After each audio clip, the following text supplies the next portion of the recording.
ఇక్కడ మేము బిల్లు కట్టిన దొంగలు చూసినట్టు చూసారు. అది ఎక్కడో చెప్తాను. నేను మా అబ్బాయి షాపింగ్ మాల్కి వెళ్ళాము. వెళ్ళి అలా తిరుగుతూ ఉంటే మా అబ్బాయికి ఒక చోట స్ట్రక్ అయిపోయాడు. ఎక్కడ అంటే డ్రై ఫ్రూట్స్ ఇవన్నీ పెడతారు కదండి, బాదం, ఖర్జూరం, మల్బరీ ఫ్రూట్స్, పైనాపిల్, కివి ఇలాగన్నీ పెట్టిన చోట కలర్ఫుల్గా ఉండే అమ్మ కొనమ్మా కొనమ్మా అనుకోవాలా. నేనేమో శుభ్రంగా పండివి అప్పటికప్పుడు తెచ్చినవి ఫ్రూట్స్ పెడితేనేమో గోల్ చేస్తావు తిన్ను అని, ఇవేమో ఇప్పుడు కావాలో నేను కొన్నా అన్నాను.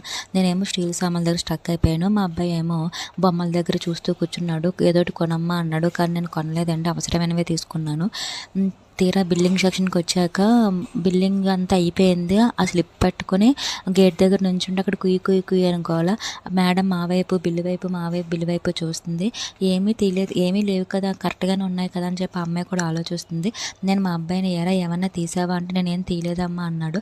ఒక్క 10 మినిట్స్ తర్వాత మా అబ్బాయి జేబులోంచి ట్యాగ్ తీశాడు. అమ్మ ఈ ట్యాగ్ అక్కడ తీసి పాడేశారమ్మా, నేను తీసుకున్నాను మనదే కదా అని చెప్పి అన్నాడు. అప్పుడు అర్థమైంది. అమ్మాయి కూడా కాసేపు నవ్వుకుంది. మీకు ఇలాంటి ఎక్స్పీరియన్స్ ఎప్పుడైనా జరిగిందా?